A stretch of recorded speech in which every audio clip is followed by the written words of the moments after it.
Today we'll be learning about resources, especially natural resources. Any matter or energy derived from the environment that is used by the living things, including humans, is called a natural resource. Resources are the basis for the development of any country. India, one of the largest countries in the world, is blessed with diverse and abundant resources. Only a judicious use of resource will help the development of a country. Overexploitation and unscientific land use practices leads to environmental problems and resource depletion. Natural resources include air, water, soil minerals, fossil fuels, plants, and wildlife. Many of these natural resources are essential for human survival. For example, air, water, and plants, while others are used for satisfying other material needs and desires. In today's class, we will learn about natural resources, their types, distribution in India, and the problems of metallic resources and conservation of the resources. Natural resources have been classified in many ways. Natural resources may also be classified as renewable and non-renewable resources. The main characteristics of these resources are that firstly we'll look at the renewable and non-renewable resources. These are the resources which get renewed or replenished fast, which are called the renewable resources. Some of these resources are always available and do not get affected by human activities. For example, solar, wind energy. Many resources, on the other hand, get depleted after use. They may, however, be replenished without endangering the future use, provided that the rate of consumption does not exceed their rate of renewal or replenishment. Hence, they maintain a flow. Some resources like crops take short time for renewal. Others like water can be renewed in a comparatively longer time. Some other resources like forests take even longer. Non-renewable resources are built over a long geological time span. Minerals and fossil fuels are the examples of non-renewable resources. Since the rate of their formation is extremely slow, they cannot be replenished within a time frame meaningful to the human beings. Though these resources are normally found in large quantities, they are distributed most unevenly. Their economic use is viable only when they are found in sufficiently large concentrations and are extractable.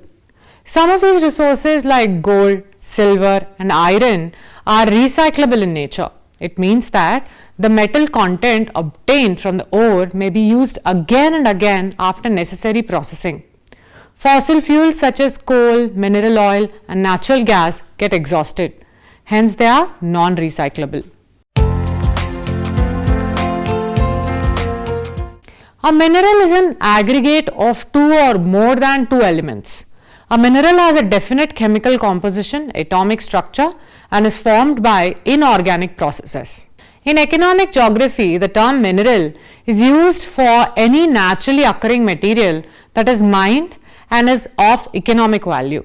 Minerals generally occur in the earth's crust in the form of ore. It is extracted, processed, and utilized for the economic benefits of society. The availability and per capita consumption of minerals is taken as an important indicator to assess the economic development of a country. India is fairly rich in mineral resources, but their distribution is highly uneven. Distribution of minerals. The mineral wealth of India is largely confined to igneous and metamorphic rocks of peninsular India, while the Great Plains of India and the Himalayan region are almost devoid of the metallic minerals. The states which are rich in the metallic and non-metallic minerals are Jharkhand, Chhattisgarh, Odisha, Bihar, West Bengal, Madhya Pradesh, Karnataka, Kerala, Maharashtra, Tamil Nadu, Rajasthan, Gujarat, Uttarakhand, Andhra Pradesh, Tripura, and Assam. The states of UP, Haryana, Punjab, Himachal Pradesh, Jammu and Kashmir, and Gangetic West Bengal are, however, poor in mineral resources. Now let's look at the mineral belts of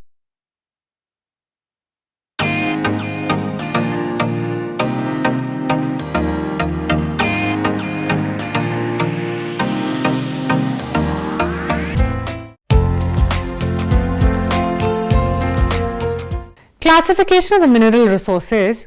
The minerals may be classified under three categories: mineral fuels, metallic minerals, and the non-metallic minerals. Mineral fuels.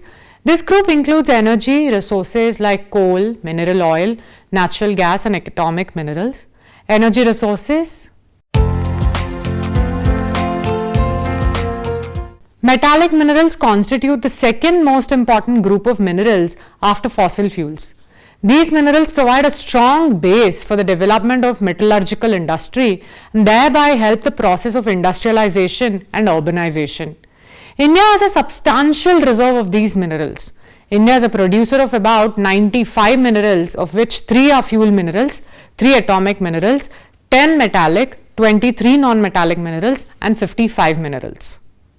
The total value of mineral production, excluding atomic and fuel minerals, during 2017-18 has been estimated at 1,13,541 crores, which shows about an increase of about 13% over 2016 and 17 period. The value of metallic minerals in 2016-17 at 40,017 increased by 19.03%, and that of non-metallic minerals at 7,414.53 crores during 2016-17 decreased by 2.07%. Problems in mining industry. India is rich in mineral resources. The mining industry is, however, facing a number of problems, and some of the problems we'll discuss right now. Firstly, defined government policy. There is no well-defined government policy about the prospecting, extracting, and processing of the mineral resources. A large number of leases and contractors look upon mines as a quick money-making proposition and use unscientific techniques for the extraction of mineral ores. The next problem is the obsolete technology. The technology used in mining is generally old and obsolete. Consequently, there is great wastage of mineral wealth. Inadequate transport facilities. The minerals in the country are not uniformly distributed. For their transportation, the railways are used, which are not very efficient, leading to bottlenecks, scarcity, and higher cost of transportation. Inadequate exploration and prospecting of the minerals. In the absence of trained geologists, there are many areas in Chhattisgarh, Himachal Pradesh, Jammu and Kashmir, Jharkhand, Karnataka, Madhya Pradesh, Maharashtra, Rajasthan, and Uttarakhand, which have not been properly surveyed to explore the minerals. Inadequacy of the funds. In the absence of inadequate funds, the infrastructure could not be developed in the areas of isolation and relative isolation where many of the most valuable minerals are found. Lack of awareness about the conservation. There is very little awareness about the exhaustible nature of the minerals and their conservation. Export of the mineral ores. The legacy of the colonial period is continuing, and many of the basic minerals are exported to the developed countries of the world. Consequently, the minerals fetch low price in the international market. Strikes and Naxalites. The mining industry is adversely affected by the frequent strikes of the miners and the Naxalites. The mineral-rich parts of the country are unfortunately infested with Naxalites. Mining is an hazardous industry in India. Hundreds of miners are killed every year. For example, between 2008 to 15, about 450 coal miners lost their life. Well, these are the problems of the mining industry. Now let's move on to the conservation of the minerals. Minerals are the most valuable resources which are imperative for the economic development of the country. They are, however, non-renewable and cannot be replenished in short geological period. A judicious utilization of the mineral resources is necessary to meet the growing demand of a population and to provide the minerals for the future generations. Some of the steps which can go a long way in the conservation, let's discuss them. Firstly, the judicious use. The available minerals need to be utilized judiciously. Next, the efficient technology. For the mining, processing and consumption, efficient technology is required for which continuous research is to be done. Alternatives to minerals. Research should be done to find the alternative to mineral resources. Development of infrastructure. There should be emphasis on the development of roads and other infrastructure to obtain minerals from the areas of isolation and relative isolation. location of the industries near the mining sites. The mineral processing and metallurgical plants should be located near the mining centers to reduce the transportation cost and problems. Recycling of scrap. The scrap should be recycled and people, especially the students, should be made aware about the exhaustible nature of the minerals. Sustainable mining. There should be emphasis on sustainable mining. The miners should be properly trained in the new technology of mining. Biotic resources. The biotic resources include natural vegetation, fisheries, livestock, and poultry, farming, etc. The livestock sector, which contributes to about 27% of the GDP from agriculture and allied activities, is of special importance in the arid and the semi-arid regions. Cattle, or the animal husbandry, and dairy development plays an important role in the rural economy and regional development. Cattle keeping supplements the income of the rural households, especially that of the marginal farmers and landless workers. It provides a subsidiary occupation in the semi-urban areas and more so for the people living in the hilly and the drought-prone areas. And there's a table which is showing you about the livestock and the poultry production. Please go through it. The total livestock population in the country is 512.05 million as of 2012, and this population has decreased by about 3.33% over the previous census of 2007. There has been a substantial increase in the population in Gujarat, Uttar Pradesh, Assam, Punjab, Bihar, Sikkim, Meghalaya and Chhattisgarh. Punjab has the highest productivity of the crossbred and indigenous cattle, while Tamil Nadu has the highest productivity of the exotic cattle. Since 1998, India ranks first in the world milk production.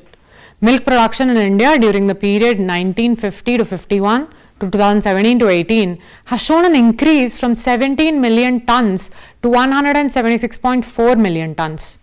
In 2016-17, it was 165.4 million tons and has recorded a growth of 6.65%. 36% of the milk production is contributed by indigenous buffaloes, followed by 26% by the crossbred cattle. Cattle population in India can be classified into the milch breed, draught breed and the mixed or the general breed. Milch breeds. The cows which give relatively higher quantity of milk are known as the milch breeds. The famous milch breeds in India are Deoni, Gir, Sahiwal, Sindhi and Tharparkar.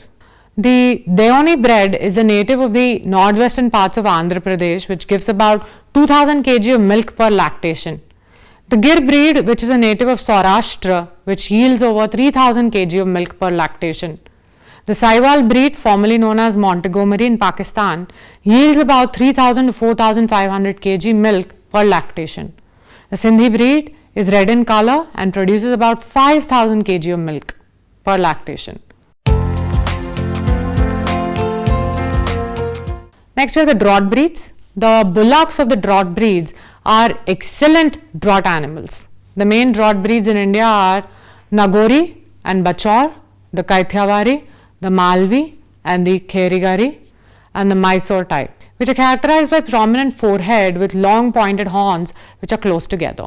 For example, Hallikar, Amrit Mahal, Kangyam and Kallari, and the small black and red colored breeds of the Himalayan region known as Ponwar and Siri. Dual purpose breed. The cows of these breeds give good quantity of milk and bullocks are good quality draught animals. Some such important breeds are Haryania, popular in Haryana, Uttar Pradesh and Punjab. Ongol belongs to Guntur and the Nellore districts of Andhra Pradesh. Gaolo, Nagpur and Wardha. Rath, Haryana and Mewar. Dangi in Nasik, Krishna Valley and Namari. In order to improve the breed of the Indian cattle, some of the exotic breeds yielding higher quantity of milk like Jersey, Holstein Erie, Seine, Swiss-born German, Felkwick and Ayrshire have been introduced in the country, which are becoming popular among the dairy farmers. The 7 central breeding centers are at Suratgarh, Dharmod, Almadi, Chipmali, Similgude, Andhesh Nagar and Hesarghatta. Buffaloes are the major suppliers of milk to the Indian population. They constitute about 17% of the total livestock of the country, but contribute about 55% of the total milk production. In fact, the dairy industry of India is largely dependent on buffaloes. As stated earlier, India has more than 56% of the total buffaloes of the world. The better breeds of Indian buffalo are Murran, Bhadwari, Jafrabadi, Surati, Mehsana, Nagpuri, Rohtak, Nilli Ravi. Murra is an indigenous breed of Rohtak, Hisar and Gurgaon. These buffaloes have short horn and massive body. The average lactation yields about 2000 kg. He buffaloes are suitable for drought and hard work. The Bhadavari with light color is an indigenous breed of Etawah and Agra districts in UP. It yields about 1600 kg milk per lactation. The Indian cattle and the buffaloes are weak in health and suffer from many diseases. In order to control livestock diseases, livestock health disease control has been implemented. The scheme was launched to eradicate the diseases of the rinderpest and bovine pleuropneumonia. In the third week of May 2017, the Ministry of Environment, Government of India introduced rules to regulate cattle trade. This law has been made to reduce cruelty towards livestock. The restrictions on cattle trade will hurt farmers and threaten their jobs. Thus, this law will have an adverse effect on the farmers and industries which use livestock products such as raw materials. India's thriving buffalo meat exports, which recorded 26,684 crore rupees, will be crippled. Other industries such as meat, leather goods, soap, automobile, grease will also suffer. Moreover, vigilante groups which have functioned unchecked may choke even the limited livestock trade permitted by the new law. Irrationality in the laws promotes overall levels of irrationality in the society. The Indian economy today produces few jobs relative to the number of young people entering into the labour market. The people of Meghalaya, Nagaland, Kerala, Tamil Nadu and Puducherry are describing the move as undemocratic, unconstitutional and unethical. Consequently, protests have been held in Chennai, Kolkata and many other states declared that they will not implement the ban and passed resolutions in the assemblies to register their protest against the notification. Moreover, the move has caused consternation in the Christian majority states of Meghalaya and Nagaland. It is therefore imperative that the government need to review the decision about the cattle trade. Well, next we have the goat rearing. Goat provides milk, meat and hide. It is the main source of meat, as about 35% of the meat consumed in India is that of goat. In 1951, India had about 47 million goats, which increased to 135.1 million in 2012.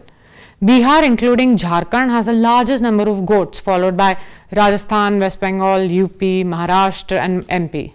Over 90% of the goats are Desi. The important breeds of goats are Angora or Himachali, known as Gaddi or Chamba breed of Himachal Pradesh and Jammu and Kashmir. This breed provides soft pashmina meat and hide. The Jamuna Pari is found between Yamuna and Chambal Valley in Rajasthan, Gujarat and Madhya Pradesh. The main breeds of goats are Marwadi, Mehsanbhai, Khatiyawari and Jalwadi. Recently, a number of foreign breeds like Alpine, Nubian, Senin and Angora have been used for crossbreeding with the indigenous breeds so as to improve the quality of milk and meat production. India has about 4% of the total population of the sheep in the world. They are an important source of mutton, wool and hide in the country. There were about 29 million sheep in the country in 1951, which increased to 65.1 million in 2015-16. The total production of the raw wool in 2015-16 was 52,000 tons. Wool production has shown a negative growth during 15-16. Sheep rearing in India is done in many states, mainly in Rajasthan, followed by Andhra Pradesh, Tamil Nadu, Karnataka and Maharashtra. The important breeds of sheep are Lohi, Kachhi, Bikaneri, Marwadi, Kathiawadi, Jaisalmeri, Sonadi, Malpuri, Magra, Shekhawati, Pugal, Dakhini, Nellori, Bellari, Gureji, Karna, Bakrawal, Gaddi. The Indian wool is, however, inferior to that of Australia, Turkey and South Africa in quality and is called the coarse carpet wool. India exports wool to US and UK. The sheep breeds in India are generally poor. Efforts are being made to improve sheep breeds by crossing local breeds with the import quality breeds like Australian Merino, Russian Merino, Spanish Merino, Cheviot, Leicester and Lincoln.